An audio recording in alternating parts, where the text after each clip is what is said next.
My name is Vin. It's short for Vin Diesel. But I went to culinary school just down the street over on Shea and 114th Street, and it was about 10 years ago. I was heavily addicted to methamphetamines, and you don't want to go through a culinary program addicted to meth, or addicted to anything for that matter. My life was chaotic. I never knew from day to day what I was going to do or why I was going to do it. I couldn't control my emotions. My wife, I've been married as of this January 1st. I've been married 21 years. Thank you. But it is by the grace of God that He gave me healing. He gave me freedom from my hurts and my habits and my hang-ups. I hit rock bottom.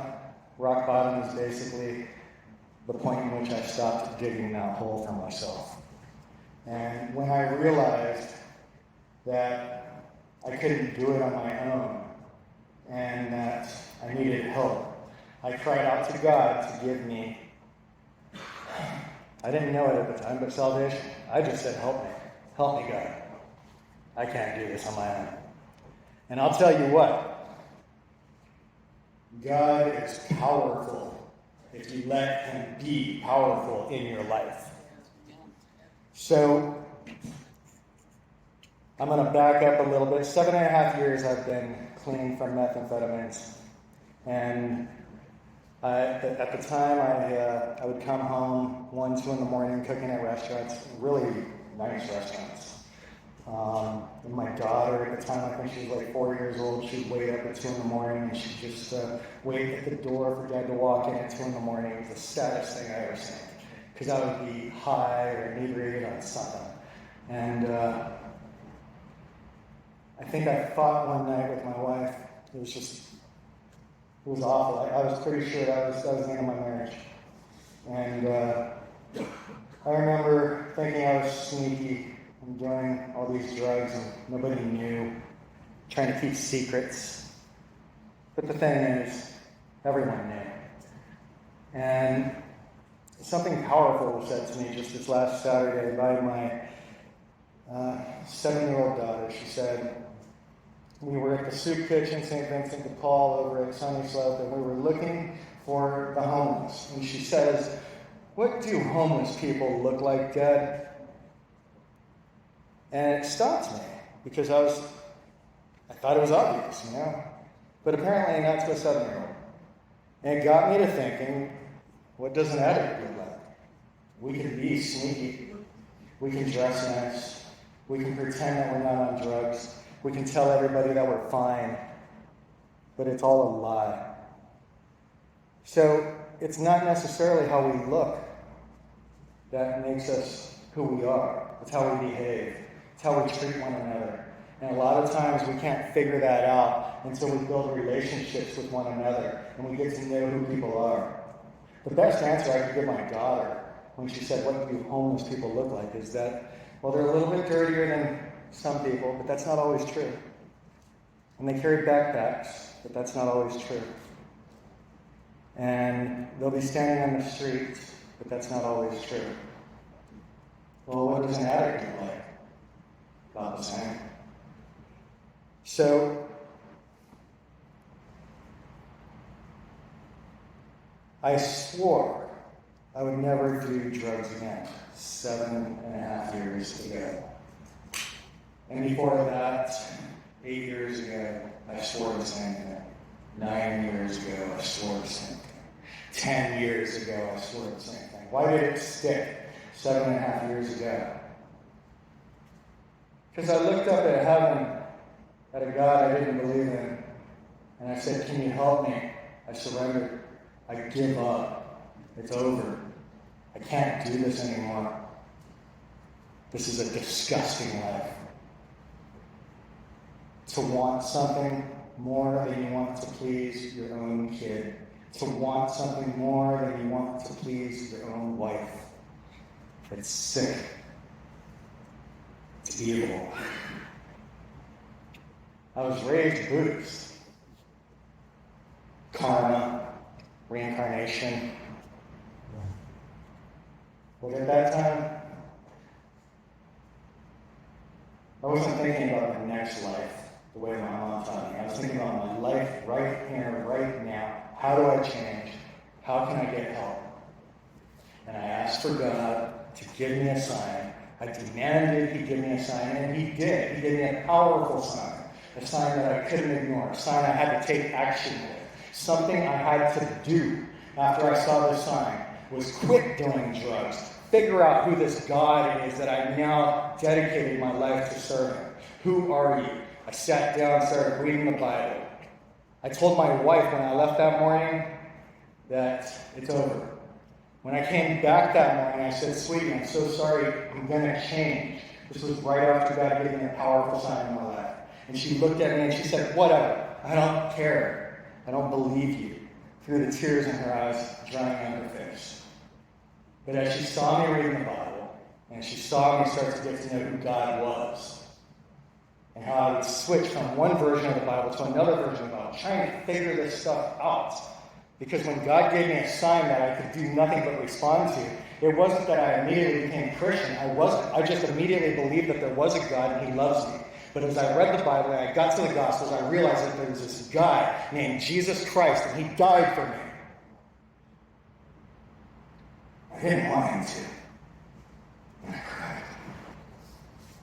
Why did He die for me?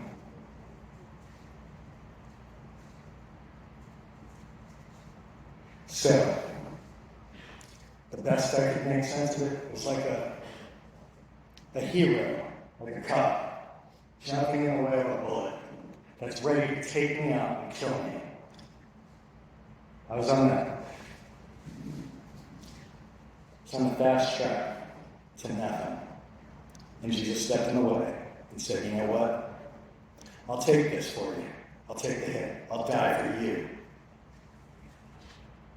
I had to repent from my evil ways. I had to say, "I'm done with meth. I'm done with drinking. I'm done with being mean. I'm done with making my daughter cry. I'm done with making my wife cry. And it's time to change." So as I'm reading the Bible, and I'm trying to figure out the new me, because I don't even know what this is all about, I became Christian. I remember I cried the first time I got through the Gospel of Matthew. I remember I closed it when they put Him on the cross. I thought it was just horrible. I didn't want to go on. I was like, "This is horrible. I suffer from anxiety." I shut the book and I put it away for a week. I was like, "They can't kill this guy. Really?" And then I opened it up again. I had to figure out what happened. And I read Mark, Luke, John, made it all the way through to Revelation. And I did it all over again. I read the Bible maybe 12, 13 times. I'm now a student at Phoenix Seminary. I graduate this semester. I'll have my master's in ministry. I'll have my emphasis in counseling and family. But let me back up again. 6 months into reading the Bible, my wife, she comes up to me and she says to me, "You know what? You remember that day when we fought and you came back and you told me, 'Hey, I've changed.' And I told you I didn't care." And I got really excited. And I was like, "Absolutely, I totally remember that day. That was the day that everything changed for me. I prayed to God that day." And I was so excited, I interrupted her. I didn't let her finish what she was about to say. I told her, I asked for God to give me a sign, and He gave me this powerful sign. And so I came home, and I was excited, but I didn't know how to tell you I've changed, and you didn't believe me, so I had to show you. And it was just this powerful prayer. It changed my life. And she's looking at me, and she's not really smiling. And she says, "You know what? I prayed that day too." And my wife, she was raised Christian. When she got engaged with me, she said, "Are you Christian?" And she's gorgeous, she was beautiful, she was kind, she was sweet, and I lied through my teeth, and I said, "Absolutely, I'm Christian too." That's how we got married on a lie. She figured it out real quick. I wasn't a real Christian. But she was with me. We were unequally yoked. I had to figure out what that word meant. I had to look it up. So when you put two oxen together, one's big and fat or skinny or whatever, one's tall, one's short, and they've got this bar that goes between the two of them. It's an old farming term where you're going to plow the field. But if you're unequally yoked, they can go in circles. They won't move at the right speed.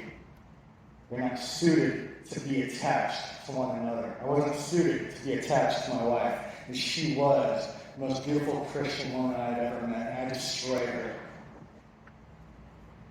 And she said she prayed that day. She prayed that day. She prayed that day, and she cried. She said, God, please release me from this marriage. Please release me. Let me out of this marriage. And she had this strong, powerful feeling inside. She's telling me the story, and the hairs on my arm are standing up, and she's telling me, you know what? God told me no. And I started crying because I couldn't stand the marriage I was in. But she's read her Bible too, and she knows that God doesn't look kindly on divorces, and she's trying to respect that. But she still wanted to leave. And then she had one more prayer. She prayed to God. She said, if you won't release me from this marriage, can you please just kill him? Let him die. As he drives home and he takes his daughter to school, can you let him get into an accident? Can you let him not come home? Can you let me never see his face again? Take him away from it, please, God. And then I saw you walk in the door, and I was really sad. But then, I've been watching you for this last 6 months, and you died that day. You died that day. I cook food sometimes for Celebrate Recovery, but my passion is to tell people about a man I met named Jesus. My name is Ben. You can talk to me anytime you see me. Sometimes I wear a funny hat. I'm glad I finally got to meet all of you. I've been doing this for about a year, and it's good to see faces that eat the food that I cook. And thank you for listening. I do appreciate it.